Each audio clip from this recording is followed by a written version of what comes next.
राम ने एक रेडियो 5% हानि पर बेचा। यदि वह इसे ₹80 अधिक में बेचता तो उसे 5% लाभ होता। रेडियो का क्रय मूल्य कितना है? यहाँ पर रेडियो का खरीदा हुआ मूल्य बताना है कि राम ने कितने रुपए में खरीदा था। यह क्वेश्चन पलट कर ऐसे भी लिखा जा सकता है कि बाद वाली लाइन को पहले लिख दे कि राम ने रेडियो 5% लाभ पर बेचा। यदि वह इसे 80 रुपये कम में बेचता तो उसे 5% की हानि होती। तो कहने का मतलब ये है कि यहाँ पर ये जो 80 दिया गया है ये अंतर दिया गया है, दो विक्रय मूल्य का अंतर दिया गया है। इतने प्रतिशत हानि पर बेचने पर और इतने प्रतिशत लाभ पर बेचने पर जो मूल्य आता है उनका अंतर दिया गया है। तो इसको करने के लिए सबसे आसान ट्रिक ये है कि जो अंतर दिया गया है इसको, जैसे लाभ दिया गया है 5% प्लस 5%, दोनों को जोड़ना है और बराबर रख देना है अंतर के। तो 5 और 5 हो गया 10%। 10% बराबर हो गया यहाँ पर 80 और क्रय मूल्य होगा यहाँ पर 100% CP। तो 100% निकालेंगे किसके बराबर होगा? 100% बराबर हो जाएगा 80/10 और गुणा में 100%। लिख सकते हैं और उसको काट सकते हैं। 10 से इसको काटेंगे, ये 0 गया और 8 की 100 में गुणा हो जाएगा 800।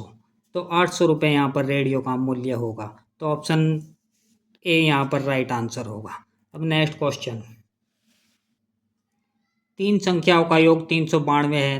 पहली तथा दूसरी संख्या का अनुपात 2:3 है तथा दूसरी एवं तीसरी संख्या का अनुपात 5:8 है। तो पहली संख्या क्या है?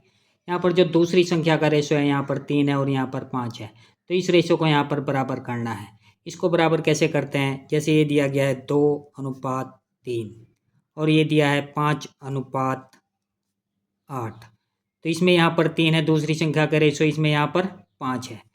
तो इसके इस गुणा कर देंगे, इस रेशो से इसमें गुणा कर देंगे और इसके इस वाले रेशो से इस पूरे में इसमें गुणा कर देंगे। तो ये हो जाएगा 5 की जब 2 में गुणा करेंगे 10:15 और इसमें करेंगे 3 पंजे 15 और अनुपात हो गया 3 अट्ठे 24। तो पहली, दूसरी और तीसरी संख्या का रेशो निकल चुका है। अब दूसरी संख्या का रेशो बराबर हो चुका है। तो संख्या के रेशो हमारे क्या हो गए? 10 + 15 + 24। 10 और 15 25 और 24 हो गया 49। तीनों का योग 49 आ गया। अब हमको योग दिया गया है यहाँ पर 392।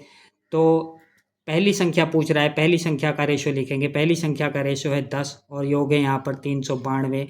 गुणा में करेंगे 392 और बटा में करेंगे अनुपात का योग। अनुपात का योग है यहाँ पर 49 से इसको काटेंगे। 7 से काट सकते हैं, नहीं तो 49 का पहाड़ा इसमें चलेगा 8 बार, 8 आ जाएगा और 8 की 10 में गुणा होगी 80 और ऑप्शन बी यहाँ पर राइट आंसर होगा। पहले 7 से काट सकते हैं, 7 से इसको काट सकते हैं, तब भी यही आएगा।